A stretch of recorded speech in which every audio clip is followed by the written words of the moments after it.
Welcome to the Risk Wheelhouse, the podcast where we navigate the ever-changing seas of risk management and technology.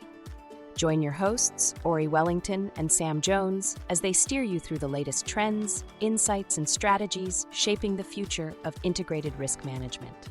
Ready to chart a course towards success? Hop aboard and let's set sail into today's deep dive.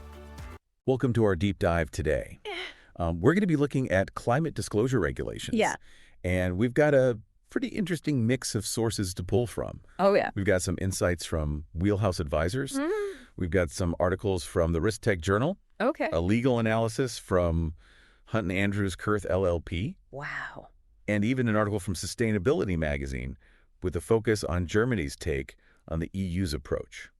It really seems like climate disclosure is kind of the hot topic these days. It really is. But the rules and approaches are changing so fast. Oh, yeah. It can feel like you're trying to hit a moving target. It does feel that way. Yeah. Like you can never quite get your hands around it. Mm-hmm. So that's kind of what we're here to do today, is cut through the noise. Yeah. And figure out what really matters. Right. So let's kick things off in the U.S. Okay. And things have been pretty interesting, I'd say, in the U.S. I mean, the SEC was all set to roll out these really ambitious climate disclosure rules in 2024. Right. And then suddenly hit the brakes in 2025. Yeah, there was a lot of pushback. There was. Both legally and politically. Opponents were saying these rules were too costly. Yeah. Too complex Yeah. for businesses to actually put into practice. Right. And, they also argued that the SEC was exceeding its authority Right. by,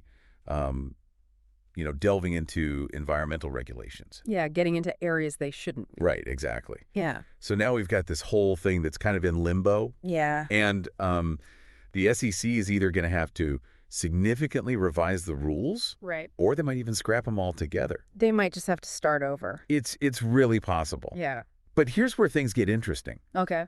So while the federal government's kind of backpedaling, Yeah. individual states are actually charging ahead with their own climate disclosure laws. That's right. So it's kind of like a tale of two different approaches. Mm-hmm. California is really leading the charge on this one, Yeah, California's definitely at the forefront. with SB 253 and SB 261. Mm-hmm. And these laws are even tougher than what the SEC initially proposed. Right. And here's the thing. They apply to both public and private companies, Wow.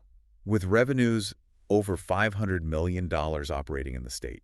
So that's a lot of companies. It is a lot of companies. Yeah. So even if you're not headquartered in California, Right. but you're doing business there and you meet that revenue threshold, You have to pay attention. you have to pay attention. Yeah. And what's interesting, too, is that the first reports on Scope 1 and 2 emissions Okay. for fiscal year 2025 are actually due in 2026. So even though there have been some delays, Yes. companies still need to be getting ready. They can't just sit back and wait. That's right. They need to be collecting data and preparing for these reports, Mm-hmm. which seems like a pretty tight turnaround. It's going to be a pretty quick turnaround for a lot of businesses. Yeah, it is. But it is important to remember that the California laws do include some grace periods. Okay. For companies that are really showing good faith efforts towards compliance. So they're trying to be a little bit flexible, Yes. but you really can't afford to waste any time. No, definitely not. And to add even another layer of complexity on top of all of this, Uh-huh. there are legal challenges to these California laws as well. There are, but some of the key arguments Yeah. have already been dismissed. Like what kind of arguments? Well, like the idea that California is overstepping its boundaries, Okay. because of federal preemption. Right. So that argument has already been thrown out. Okay. So it'll be interesting to see how these remaining legal challenges actually play out. So it seems like California is really serious about this They are. and determined to move forward Very much so. with these climate disclosures. Yes, And it looks like they're not alone. that's right. Other states are considering similar legislation. Yeah. Keep an eye on New York, Okay. Illinois, Mm-hmm. Washington State. So U.S. companies operating in multiple states could potentially face a compliance nightmare. Yeah, it's a real possibility. Yeah. This patchwork of state regulations, it could create a lot of confusion, Right. a lot of complexity. Yeah. Imagine trying to keep track of all these different reporting requirements Right. and deadlines. Yeah. In different states. Yeah, across all these different states. It's almost enough to make that initial SEC proposal right. seem kind of appealing I know, right? in its simplicity. Simpler times. Even though there were those concerns about it being too burdensome. Yeah. Too much for companies to handle. It's a weird situation. Yeah, definitely. Where we're kind of going from this attempt at standardization Right. to this very fragmented and potentially much more confusing landscape. Yeah. It's an interesting dynamic for sure. So the U.S. is kind of a mixed bag right now. Yeah. A lot of uncertainty. What about the EU? Okay. I mean, they've generally been ahead of the curve on climate action. Is their approach to disclosure any clearer? Well, the EU has been steadily moving forward with its Corporate Sustainability Reporting Directive, or CSRD as it's known. And, it's been impacting large companies for a while now. Okay. And soon it'll be applying to a lot more businesses. Okay. So they've definitely been more proactive about climate disclosures. But even in Europe, things seem to be in flux. There are some changes happening. According to our Sustainability Magazine article? Yeah. What's going on over there? So Germany is actually proposing some changes to the CSRD. Okay. And they're looking at ways to kind of streamline compliance. Okay. And, make the reporting more manageable. Okay, that makes sense. Especially for small and medium-sized enterprises or SMEs. So it seems like they're really trying to find that practical approach. Yeah, they want to make sure it's actually doable. Which, given everything we've talked about regulations being too burdensome, it's understandable. Yeah, finding that right balance. Right, exactly. And one of their more controversial proposals this one's interesting. is to replace the double materiality approach with a sector-wide materiality assessment. Now, I'm not sure everyone's familiar with double materiality. Yeah, let's break that down a bit. So can you kind of explain what that is? Sure. So imagine it this way. Okay. Double materiality means that companies have to look at how climate change impacts their business, but also how their business impacts climate change. So it's a two-way street. Yeah, it's looking at both sides of the coin. Okay, so they have to acknowledge both the risks and their own responsibilities. Exactly. That seems pretty comprehensive. It is, but it can also be pretty complex and resource intensive. Right. I can imagine that. For companies to really assess and report on both sides of that equation. So what Germany is proposing is to simplify this by essentially predefining the materiality topics for each industry sector. Exactly. So instead of every single company doing this big in-depth analysis, they're given a set of criteria that are relevant to their industry. Okay. Kind of like a checklist in a way. Okay. The idea is to reduce the burden on businesses. That makes sense. And make the reporting more consistent across different industries. Okay, so it's all about efficiency. Yeah, making things a little bit easier. But are there any downsides to this approach? Well, that's the big debate, right? Okay. Critics worry that we might miss some important nuances that are specific to certain companies. Right. By standardizing this materiality assessment, you risk oversimplifying what is a really complex relationship between businesses and climate change. So it's that classic trade-off between making things practical and actually getting the full picture. Exactly. It's tough balancing act. So what's Germany's overall stance on the CSRD? It's actually quite interesting. They're not looking to delay it or weaken it. They actually want to speed up the legislative process. They want to finalize these changes to give businesses more clarity and certainty. So it sounds like they're really trying to find that sweet spot. Yeah, they recognize that uncertainty is a burden in itself. Right. And this could have implications beyond just the EU. Definitely. I mean, these changes could impact voluntary reporting frameworks. Yeah, like the CDP. Which often tries to align itself with the CSRD. So even companies that aren't in Europe need to keep an eye on what's happening with the CSRD. That's right. It's all interconnected. And this kind of brings us to a really important point. Okay. That was highlighted in the Risk Tech Journal articles. What's that? Climate disclosure isn't just about, checking boxes for compliance. Right. It's really becoming increasingly intertwined with broader risk management strategies. That's a crucial point. And they specifically talked about something called integrated risk management. Okay, IRM. Or IRM. Yeah. And so I'm wondering if you could maybe break that down a little bit. Sure. So IRM basically goes beyond the traditional ways of thinking about risk management. Okay. It recognizes that climate risks are deeply connected to things like financial risks, operational risks, technological risks. It's all connected. Yeah, it's about managing all these different risks together in a more holistic way. It's not just about climate risk in isolation. Exactly. It's about seeing the bigger picture. So as climate disclosure becomes more and more important, it seems like companies need to develop these more sophisticated risk management strategies. Yeah, they have to up their game. To address the complexity of these climate-related challenges. That's right. And that's really where IRM comes in. IRM is the key. It's not just a buzzword. No, it's essential. It's really a necessary evolution. Absolutely. In how businesses think about and manage risk. Couldn't agree more. In a world that's being increasingly impacted by climate change. Yeah, the world is changing, and businesses need to change with it.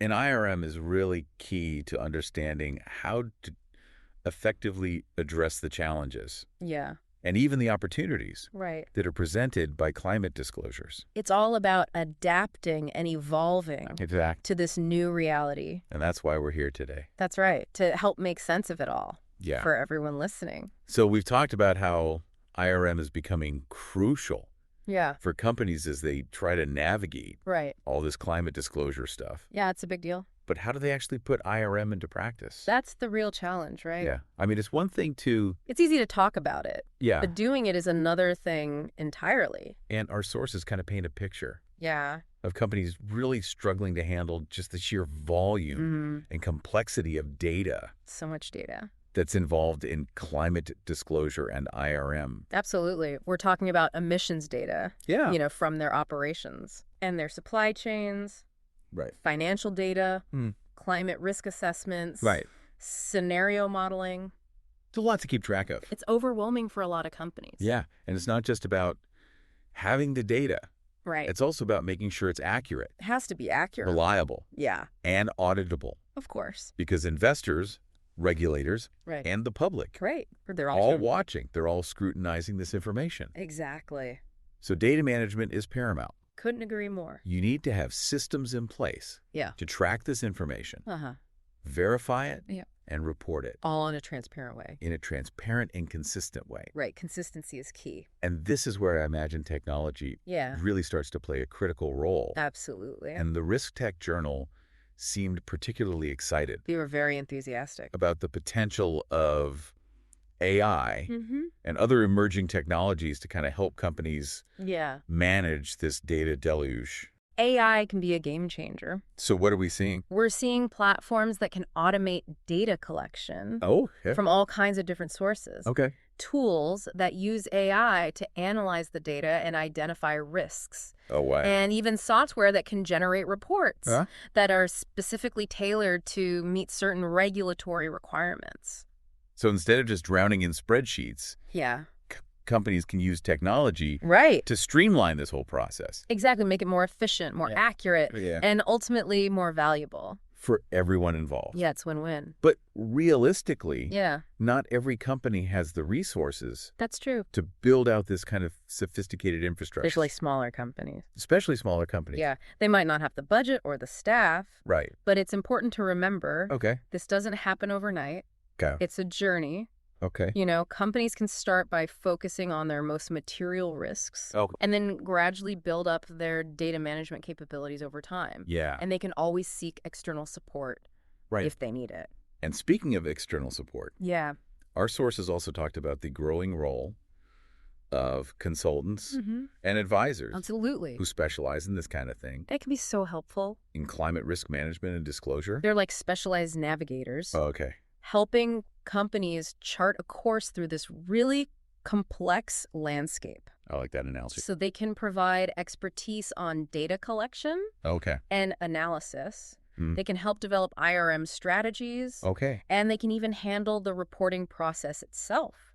So for companies that are feeling overwhelmed or unsure where to begin, bringing in some outside help, it can be a really smart move. Yeah. It can save them a lot of time and money in the long run. But even with the data and the systems in place, actually creating a comprehensive and meaningful climate disclosure report can still be really daunting. It's a challenge. And our sources highlighted some specific challenges around reporting itself. Well, the reporting landscape is still pretty fragmented. You have different frameworks and standards that are popping up in different regions. Yeah. So companies kind of have to navigate this complex web of requirements. It's a lot to keep track of. It is. And sometimes they're overlapping. Right. And sometimes they're even contradictory. It can be confusing. And it's not just about ticking boxes. No. And meeting these minimum requirements. It's about more than that. It's about actually effectively communicating your climate story. Communicating is key to investors and stakeholders. Yeah, they need to understand what you're doing. And investors are increasingly demanding transparency and accountability. Absolutely. They want to see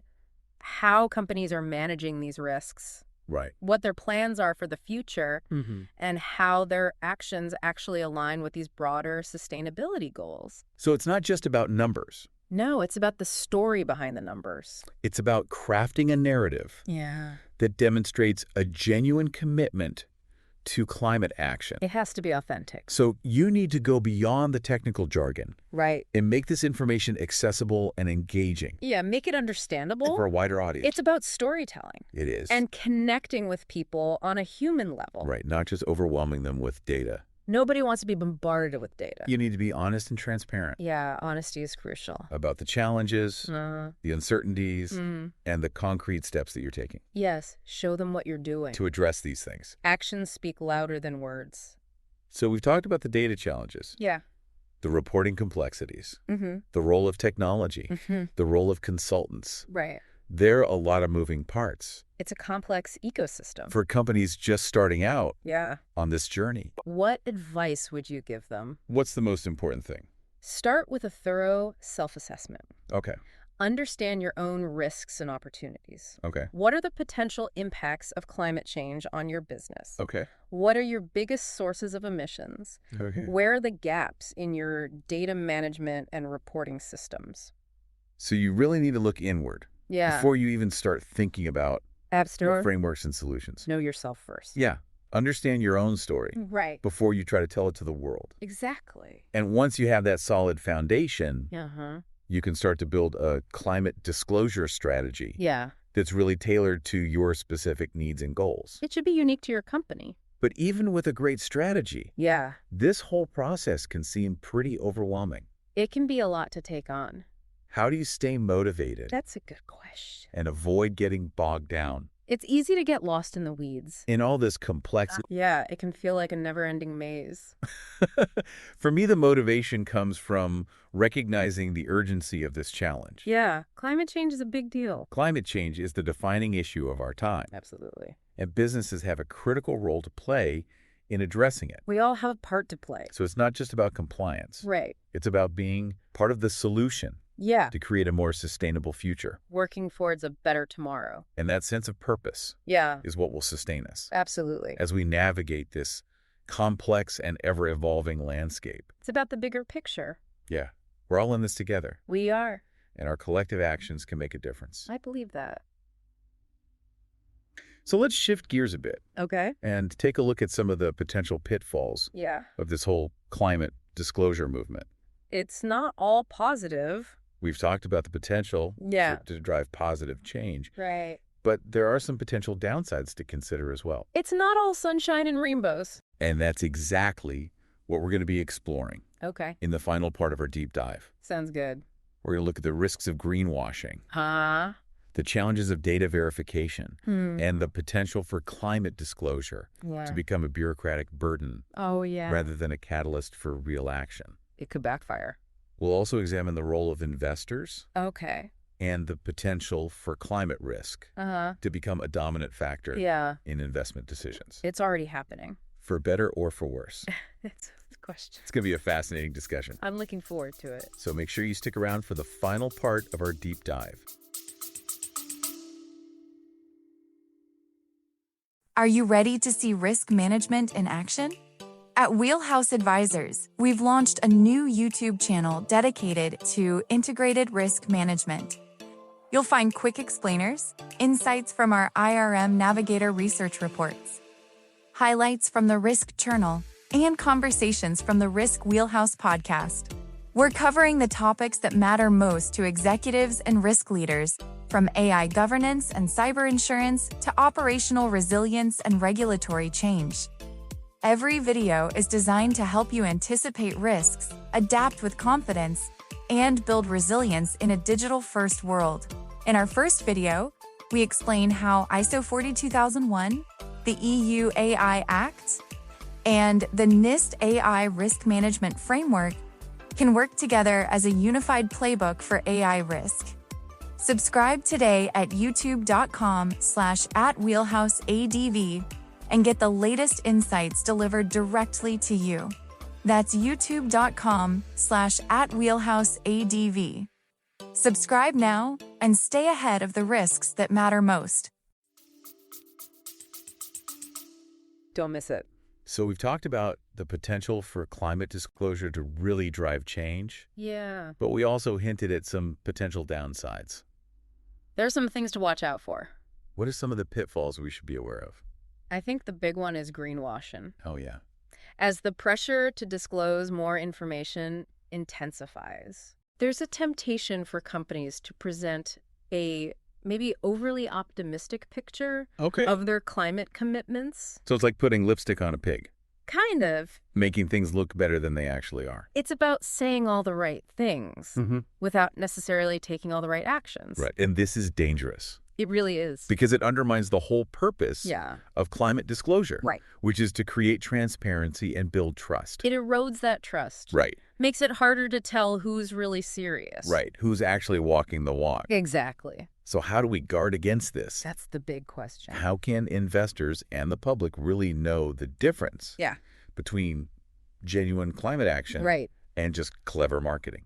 I think robust data verification and auditing are key. Okay. You need to have independent third parties verifying this emissions data, supply chain practices, climate risk assessments. So someone's checking their work, essentially. Exactly. It adds a layer of accountability. Okay. It helps make sure that the information being disclosed is truthful and accurate. So it's like checks and balances. Yeah, exactly. And this requires a collaborative effort. It does. From regulators, investors, NGOs, even consumers. Yeah, we all have a role to play. In demanding transparency and integrity. Couldn't agree more. When it comes to these climate disclosures. It's a collective responsibility. It's not something that can be left to any single entity. No, we all need to be involved. Our sources from the Risk Tech Journal also express some concerns. Yeah.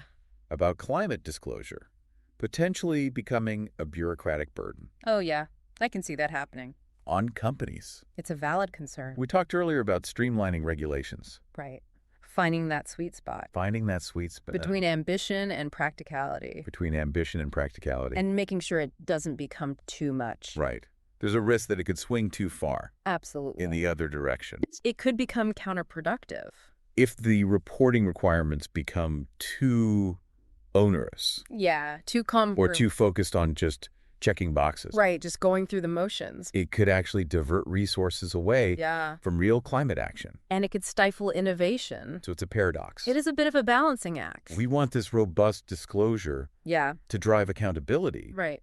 But we don't want to create a system that's so cumbersome that it actually becomes counterproductive. It defeats the whole purpose. So how do we find that balance? I think it requires ongoing dialogue and collaboration between policymakers, regulators, and the business community.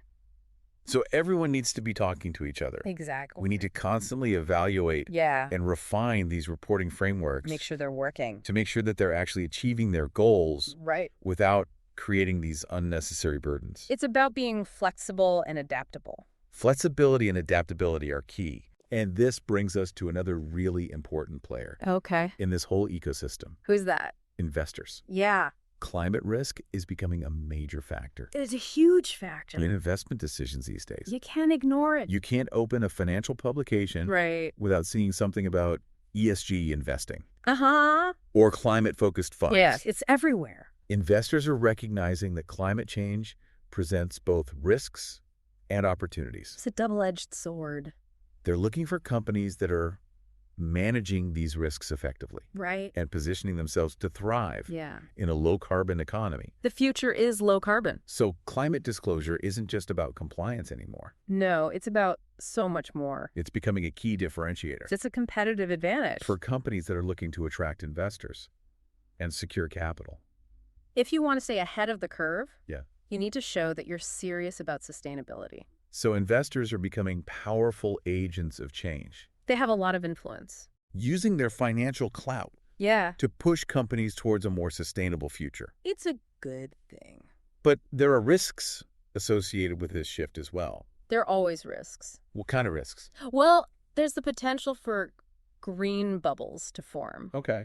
where investors overvalue companies that have strong sustainability credentials, but maybe they're not looking closely enough. Right. So you need to look beyond the label and really scrutinize what's actually happening. Don't just take things at face value. And there's always the risk of unintended consequences. That's right. Where well-intentioned policies or investment decisions end up harming the very communities or industries they were designed to help. It's a complex system. So we need to approach this whole thing with a sense of humility. Humility is important. And a willingness to adapt and learn as we go.